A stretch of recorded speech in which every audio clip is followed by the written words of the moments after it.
Halo, selamat datang di cerita Mama Askara. Tentang Askara 10 bulan. Hari ini agendanya adalah vaksin sebelum usianya 1 tahun. Appointment sama dokter jam 2. Jadi kita bisa kasih makan Askara, nap sebentar, dan bersiap-siap.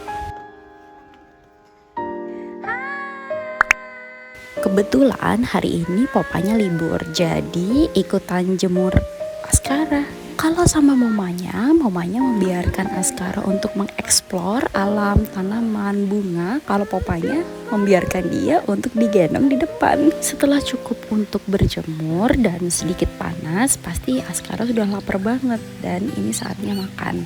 Jadwal sarapan Askara biasanya antara jam 8 atau setengah 9 dan durasi waktunya 30 menit. Tapi alhamdulillahnya akhir-akhir ini Askara makannya lahap banget.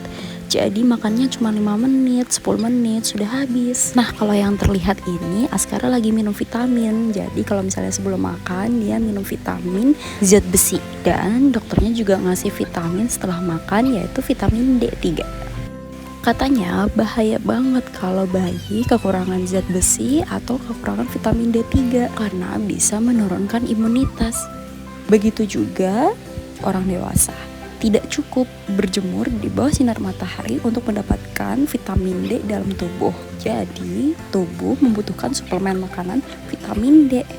Aduh, asik banget kalau ada popanya lagi di rumah atau lagi libur dan membantu mama untuk menyemangati Askara untuk makan dengan lahap. Oh iya, ini Askara lagi belajar minum dari gelas. Wah, semangat banget ya. Soalnya dia juga senang banget untuk minum dari gelas. Karena dia sering melihat kita minum dari gelas. Setelah makan dan mandi, biasanya dia nap sebentar. Nah, napnya tuh sekitar 1 jam atau 1 jam 15. Jadi ini bangun tidurnya dia. Askara juga masih pakai empeng ketika tidur. Dan aku belum tahu cara untuk ngelepas empeng ketika dia tidur. Kalau ada yang tahu, tolong di komen ya. Oh ya, dari usianya 8 bulan, Askara sudah bukan sekedar imitasi, dia juga melakukan hal-hal yang dia inginkan, padahal itu berbahaya buat dia. Jadi aku ngajarin dia untuk memahami apa yang bahaya buat dia dan apa yang harus dia lakukan. Seperti halnya naik tangga dan turun tangga. Tangga adalah hal yang berbahaya buat dia dan bisa menyakiti tubuhnya. Sehingga aku ngajarin dia untuk memahami bagaimana naik tangga yang aman dan turun tangga yang aman. Pelajaran ini juga membantu dia untuk melatih koordinasi motorik dia. Halo Dede. Sudah sampai di Rumah Sakit Kemang Medical Care. Seperti biasa, selama perjalanan dia tidur dan bangun-bangun sudah di rumah sakit, padahal dia masih ngantuk. Jadi nangis deh. Kalau bayi kayak gini, ibu tenang aja karena dia cuma butuh waktu, tenang, dan tahu deh kalau ini hal baru buat dia.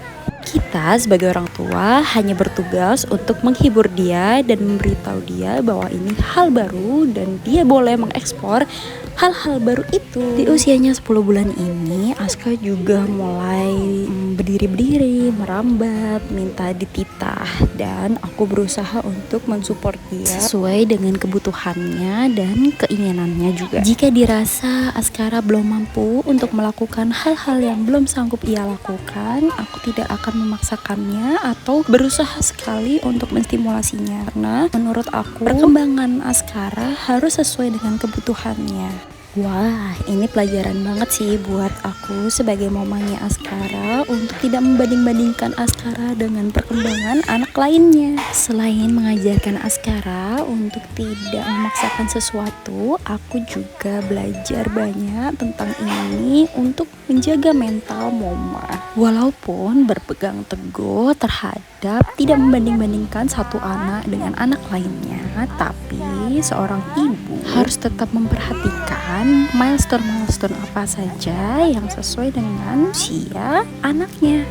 Maka dari itu penting banget untuk mengkontrol berat badan, tinggi badan, dan lingkar kepala serta kalori yang dibutuhkan bayi kita setiap harinya. Awas, hati-hati. Aduh, bener juga ya, yang namanya ibu-ibu atau mama-mama susah banget tuh untuk belajar tidak bicara awas atau jangan. Tapi aku berusaha banget ketika Askara dalam keadaan bahaya atau tiba-tiba jatuh, aku berusaha tarik nafas dan senyum. Jadi dia tidak ketakutan. Karena banyak banget penelitian-penelitian yang membuktikan bahwa pengalaman di masa bayi meninggalkan jejak ingatan yang berperan terhadap perkembangan psikososial, mengasah kecerdasan dan keterampilan. Makanya aku selalu mengajak Hanif sebagai popanya Askara untuk selalu mengingat bahwa orang tua yang menyenangkan akan meninggalkan jejak ingatan yang positif bagi bayi di masa depan.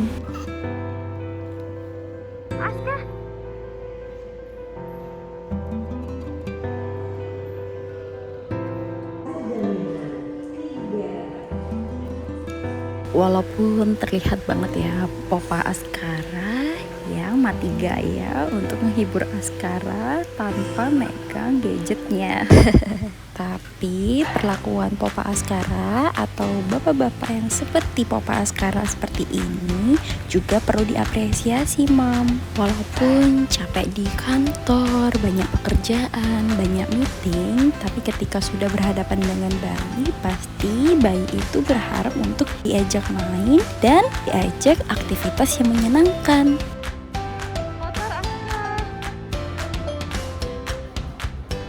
Yang perlu diingat sebagai orang tua atau mama-mama, papa-papa baru seperti aku, pekerjaan bayi adalah bermain. Jadi pengalaman bermain di setiap tahap perkembangannya hendaknya tidak sama sekali diabaikan kita sebagai orang tua. Cikal bakal waktu bermain dia yang kita apresiasi, maka kelak akan menimbulkan rasa percaya diri dan harga diri yang sangat meningkat bagi dia.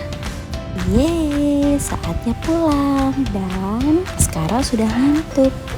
Senang banget rasanya sharing-sharing pengalaman Mama dengan Askara. Yuk aja anak-anak kita untuk beraktivitas yang menyenangkan. Dan sampai ketemu di cerita-cerita Mama Askara lainnya. Dah.